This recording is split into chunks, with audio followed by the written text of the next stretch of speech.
So this is a bad situation.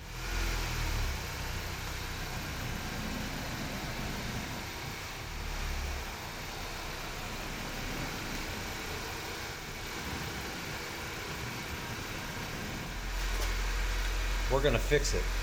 But that didn't just start happening. That's been going on for too long. We have a bit of a project today, a 2016 Honda CRV. The rear brakes have quite a grind to them.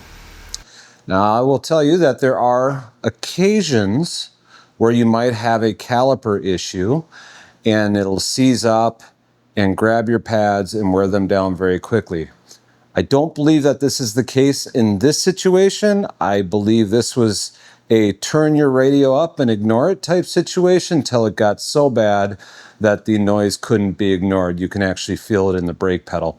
I might be wrong, but if the pads are worn down to the rotor on both sides, it's just something that was probably ignored. But we're going to dive into it and see. I don't expect too much of an issue today. If we end up having to service the calipers, we can do that. But with that, let's just dive right into it and we'll show you how to do rear brakes on a 2016 Honda CRV. All right, the first thing that we're going to do today is we're going to take off the rear tire. You can already hear that this is grinding pretty good. So metal on metal. Might be a seized caliper, I don't think so. I'm going to try this little baby guy first before I feel like I have to drop it back down on the ground to break loose the lug nuts, but we'll see.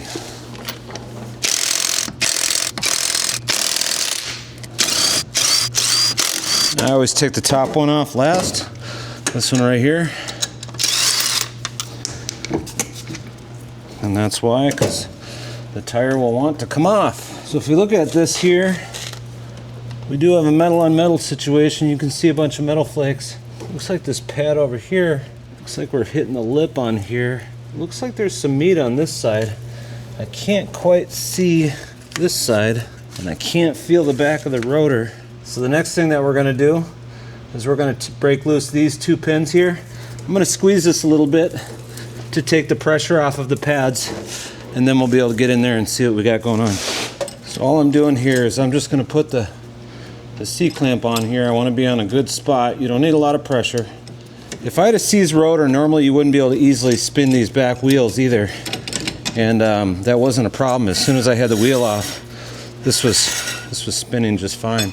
Now normally you'd want to take the bottom one off first so you can flip it up. So that's what we're going to do here, because that's normal. I'm going to loosen this one. So 12 millimeter there. Look at that. That's not good. Look at that pad. Metal on metal. Now there's some meat on this pad, so these are not wearing evenly. So I'll take a look at these guide pins here and make sure that they're cleaned and lubricated appropriately, but I don't see any issues with the caliper itself. So metal on metal, this is what was going on back there. Not good. Not good at all. But to get the rotor off, got to take this caliper bracket off. And those are 17 millimeter. So you want to make sure you're going in the right direction. So I got that off. That's really chewed up on the backside. That's what was making the noise. What I was trying to break loose here was this. And sometimes, before you do anything, you want to smack it with a hammer, and that will break that loose. And this allows you to back out that screw. That prevents your rotor from just falling off. This one just came right off. Look at that. Easy peasy. That's what was making all the noise. Then obviously you get brake dust going on in here, and that just compounds your problem. So I'm gonna set that right there. I'm gonna take a rag that I'm willing to throw away, grab some brake cleaner, clean all this up. Now for this, I'm using these Bosch QuietCast. I actually look for these. I'll pay a little bit more for them. You probably don't need to, but I like these. They've always served me well. You don't want to touch the face of these too much. You want to make sure that they match, right? So these are similar. You know, they got the same setup. So they are identical. I'm gonna set this rotor on backwards. And the reason why I'm gonna do that, I am going to clean the face of this off. So I got a rag down below there that I'm going to throw away. You just want to clean off some of this stuff that comes from the factory. So I got my set screw right here. This just needs to be put in one of these so the rotor stays on. We don't have any issues. Doesn't make any noise, that's good. And the one other thing that we want to bring over is I don't see that we got a boot. Got this little rubber boot here from the old one. We got to take this boot out and put it in, transfer it to the new one. This is a boot that allows you to access e-brake adjustment, but we're not having any issues with our e-brake, so we're not going to do that today. So you want to make sure that this stays nice and clean. And the next thing I'm going to do is I'm going to go over to the bench and I'm going to take a look at these pins. I want to make sure that these are nice and clean before things go back together. All right, if you look at these should just have a little groove that they set in. And you take these out. Look at how dirty that is. This could definitely be contributing to your uneven wear.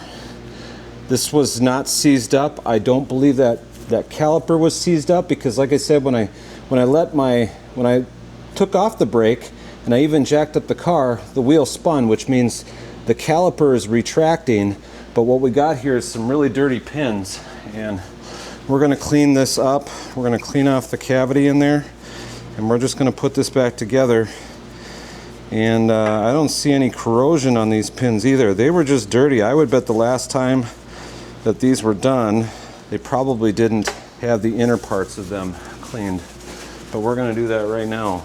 So normally I'd have a brush, but I don't, to get down in here and clean all this out. But this is good enough. You just want to get in there really good, and you want to make sure that you don't have any paper towel left over in there after you clean it out. So I'm going to stick this, the other thing I'm going to do is I'm going to take this other little towel that I had and get that in there. There was some grease in there. It's just really dirty, right? So you never know when you might hold on to this car and be the next guy, right? So to do the next guy a favor, which might be you, and take care of these things. So I use this brake parts lubricant, synthetic. This is good stuff. You don't want to forget to put the boot back on. So there's a little groove there. You want the boot to sit back in its home. So I'm going to put the boot back in its home here too.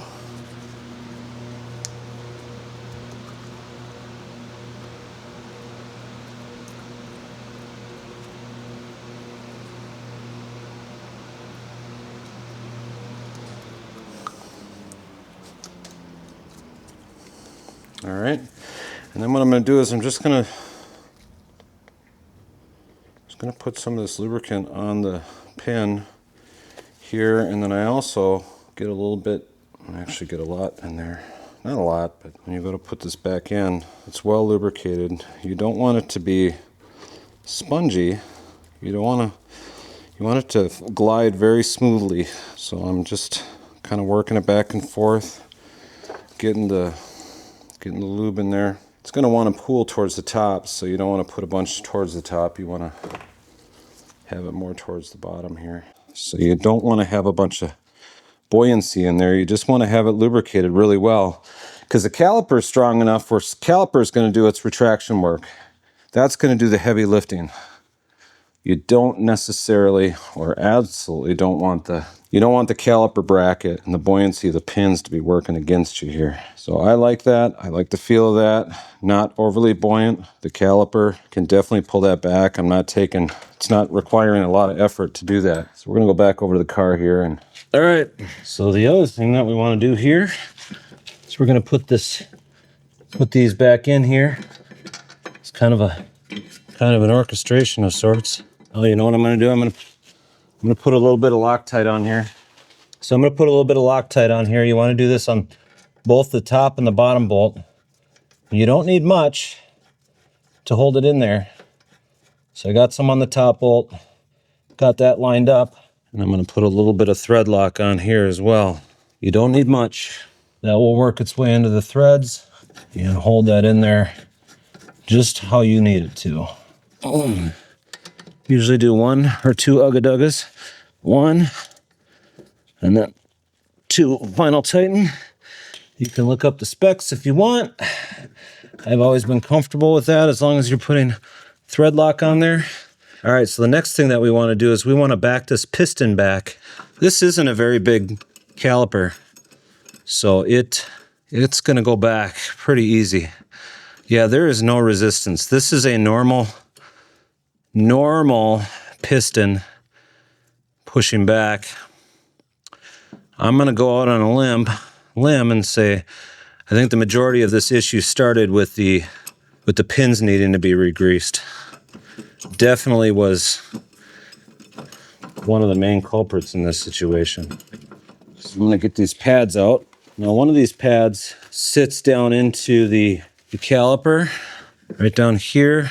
So you usually get new hardware with pads.